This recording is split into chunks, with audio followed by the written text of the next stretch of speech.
ஓம் ஸ்ரீ குருபியோ நமக. ஓம் ஸ்ரீ மகா பெரியவா சரணம். வரும் ஆகஸ்ட் 12ஆம் தேதி புதன்கிழமை ஆடி அமாவாசை.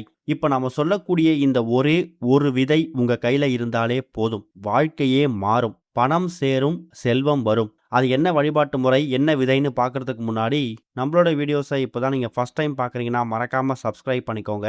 தொடர்ந்து இது மாதிரி அப்டேட் தெரிஞ்சுக்கிறதுக்கு பக்கத்து நோட்டிஃபிகேஷன் பெல்லை கிளிக் பண்ணி ஆல் அப்படிங்கிறத செலக்ட் பண்ணிக்கோங்க. இப்போ என்ன விதையை எப்படி பயன்படுத்த போகிறோம் அப்படிங்கிற பற்றி தெளிவாக தெரிஞ்சுக்கலாம்.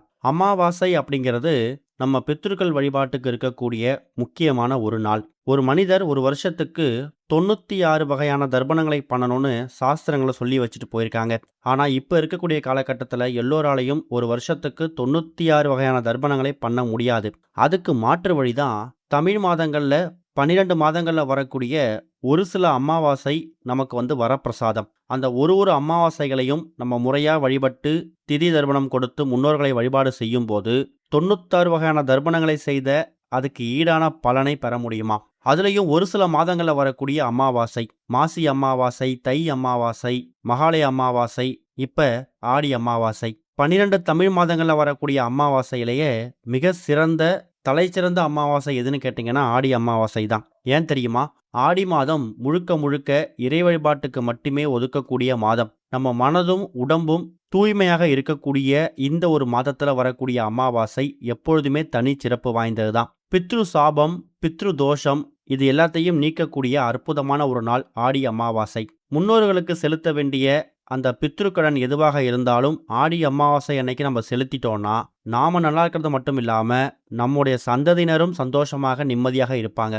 முன்னோர்கள் சாபம் தோஷம் எதுவுமே நம்மளையும் நம்ம சந்ததியினரையும் தாக்காது. கண்டிப்பா எள்ளும் தண்ணீரும் இறைத்து திதி தர்ப்பணம் கொடுக்கறது தான் அமாவாசை நாட்களில் பண்ணக்கூடிய மிகச்சிறந்த வழிபாடு. ஆறு, ஏரி, குளம், கடல் இது மாதிரி நீர்நிலைகளுக்கு ஆடி அமாவாசை அன்னைக்கு போகும்போது அங்கே பித்ரு கடன், பித்ரு சாபம் தோஷம் நீக்க வைப்பதற்காக நிறைய பேர் காத்திருப்பாங்க. அவங்க கிட்ட போனாலே தாராளமா நீங்க பித்ருக்களுக்கான வழிபாடு செய்து திதி தர்ப்பணம் கொடுத்துட்டு வரலாம். இந்த வருஷம் ஆடி அமாவாசை நமக்கு புதன்கிழமை ஆகஸ்ட் 12ஆம் தேதி வந்திருக்கு. ஆகஸ்ட் 12ஆம் தேதி புதன்கிழமை அதிகாலை 2:11 ஆரம்பிக்கக்கூடிய அமாவாசை திதி மறுநாள் வியாழக்கிழமை அதிகாலை 12:16 வரைக்கும் இருக்கு. எப்படி பார்த்தாலும் நமக்கு புதன்கிழமை பகல் முழுக்க அமாவாசை தான். புதன்கிழமை காலையில் 7:09 யமகண்டம் இருக்கு. 12:01 ராகு காலம் இருக்கு. உங்க முன்னோர்களுக்கு எள்ளும் தண்ணீரும் இறைத்து திதி தர்ப்பணம் கொடுக்கணும் அப்படின்னா அதுக்கான உகந்த நேரம், சரியான நேரம் எதுன்னு கேட்டிங்கன்னா காலையில் 9:15 10:15. இந்த 1 மணி நேரம் ரொம்ப உகந்த நேரம். அதே மாதிரி உங்க முன்னோர்களுக்கு பித்ருக்களுக்கு வீட்டில் இருக்கக்கூடியவங்க அவங்களுக்கு பிடித்த விஷயங்களை சமைத்து இலை போட்டு படையல் போடணும் அப்படின்னா 12:01 ராகு காலம் முடிஞ்சு 1:30 மணிக்கு மேலே இலை போட்டு படையல் போட்டுட்டு அதுக்கப்புறம் காக்கைக்கு சாதம் வச்சுட்டு நீங்கள் அமாவாசைக்கான விரதத்தை பூர்த்தி பண்ணலாம். எக்காரணத்தை கொண்டும் கணவர் இருக்கக்கூடிய பெண்கள் அவங்களுடைய அப்பா அம்மாவுக்காகவோ மாமனார் மாமியாருக்காகவோ எள்ளும் தண்ணீரும் இறைத்து திதி தர்ப்பணம் கொடுக்க கூடாது. அதுக்கு மாற்று வழியா அவர்களுக்கு பிடித்த விஷயங்களை சமைத்து படையல் போடுறது விசேஷம். இதுதான் இந்த வருஷம் வந்திருக்கக்கூடிய அமாவாசை ஆடி அமாவாசையை ரொம்ப எளிமையாக வழிபடுவதற்கான வழிபாட்டு முறை. பகல் முழுக்க காலைல 9:15 10:15 திதி தர்ப்பணத்துக்கு 1:30 மணிக்கு மேலே படையல் போடுறது. இப்படி பகல் முழுக்க பித்ருக்கள் வழிபாட்டுக்கு நேரத்தை ஒதுக்கிக்கோங்க.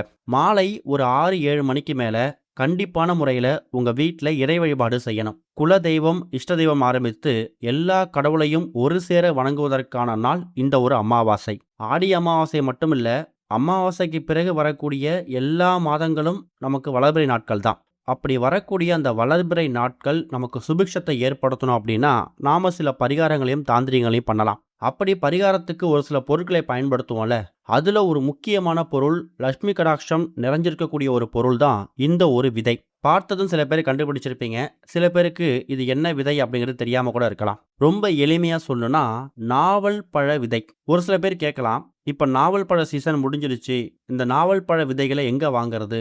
நாவல் பழம் கிடைச்சதுன்னா அதை வாங்கிட்டு எச்சில் படாத மாதிரி அந்த பழத்தையும் விதையும் தனியாக பிரித்து நீங்க இந்த வழிபாட்டுக்கு பயன்படுத்தலாம். அப்படி நாவல் பழ விதையே கிடைக்கல அப்படின்னா நாட்டு மருந்து கடைகளில் நாவல் பழ விதைகளை காய்ந்த நிலைமையில வச்சிருப்பாங்க.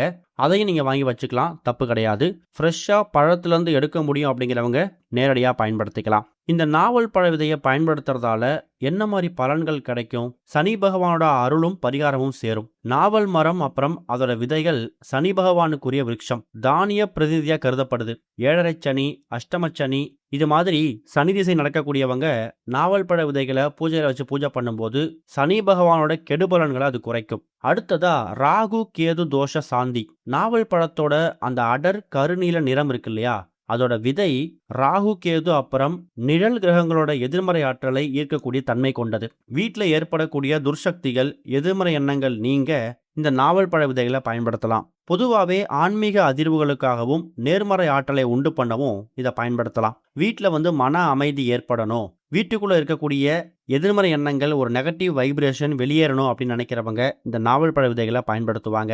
நாவல் மரம் புகழ்பெற்ற திருத்தலங்கள்ல ஸ்தல விருட்சமா விளங்குறதால இதை ஒரு சிவ கடாட்சமா எடுத்துக்கலாம். இதுதான் நாவல் பழ விதைக்கு இருக்கக்கூடிய மகிமைகள். இப்ப இதை எப்படி பயன்படுத்தணும் அப்படின்னு நீங்க தெரிஞ்சுக்கணும். பகல் முழுக்க பித்ருக்கள் வழிபாட்டை முடிச்சிடுங்க, முன்னோர்கள் வழிபாட்டை முடிச்சிடுங்க. மாலை 6-7 மணிக்கு மேல வீட்டோட பூஜை அறையில விளக்கேற்றி வச்சுட்டு இறை வழிபாடெல்லாம் முடிச்சிடுங்க. அதுக்கப்புறம் ஒரு சிறிய தட்டுல இல்ல ஒரு கிண்ணத்துல நீங்க வாங்கிட்டு வச்சிருக்கக்கூடிய தயார் செய்திருக்கக்கூடிய அந்த நாவல் பழ விதைகளை நன்றாக கழுவி சுத்தப்படுத்தி அந்த தட்டு மேல வச்சுட்டு உங்க குடும்பத்துக்குள்ள செல்வ கடாட்சம் ஏற்படணும்னு உங்க உள்ளங்கையில அந்த நாவல் பழ விதைகளை ஏந்தணும். நாவல் பழ விதைகளுக்கு பொதுவா லட்சுமி கடாட்சமும் புதன் பகவானோட ஆதிக்கமும் இருக்கிறதால குழந்தைங்களோட கல்வியும் மேம்படும். தொழில் வியாபாரத்திலையும் மந்த நிலை இருந்துச்சுன்னா அது நீங்கி தொழில் வியாபாரம் விருத்தி அடையும். இப்படி நாவல் பழத்துக்கு அதோட விதைக்கு பல மகிமைகள் இருக்கு.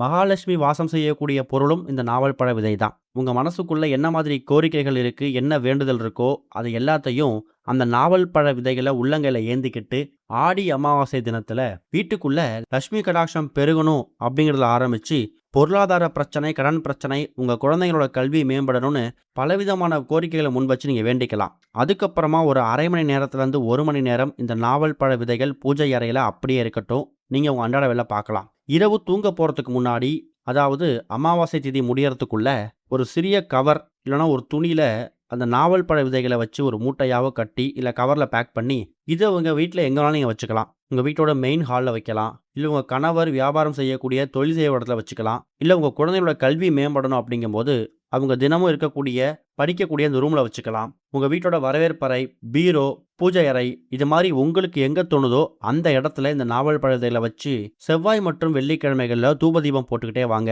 பார்ப்பதற்கு ரொம்ப எளிமையாக விஷயம் மாதிரி தெரியும். ஆனால் இந்த நாவல் பழ விதைகள் மூலயமா சிறிய மாற்றம் ஏற்பட்டாலும் அது வாழ்க்கையில் பெரிய விஷயமா மாறும். கண்டிப்பாக நாட்டு மருந்து கடைகளில் நாவல் பழ விதைகள் ரொம்ப எளிமையாக கிடச்சிடும். அப்படி நாட்டு மருந்து கடைகளில் இல்லை, நேரடியாக நாவல் பழமே எங்கள்கிட்ட இருக்குது அப்படின்னா எச்சில் படாத மாதிரி வாயில் வச்சு கடிக்கிறதோ அப்படிலாம் இல்லாமல் தனியாக விதைகளையும் பழத்தையும் பிரிச்சுட்டு பழங்களை நீங்கள் சாப்பிட்றலாம்.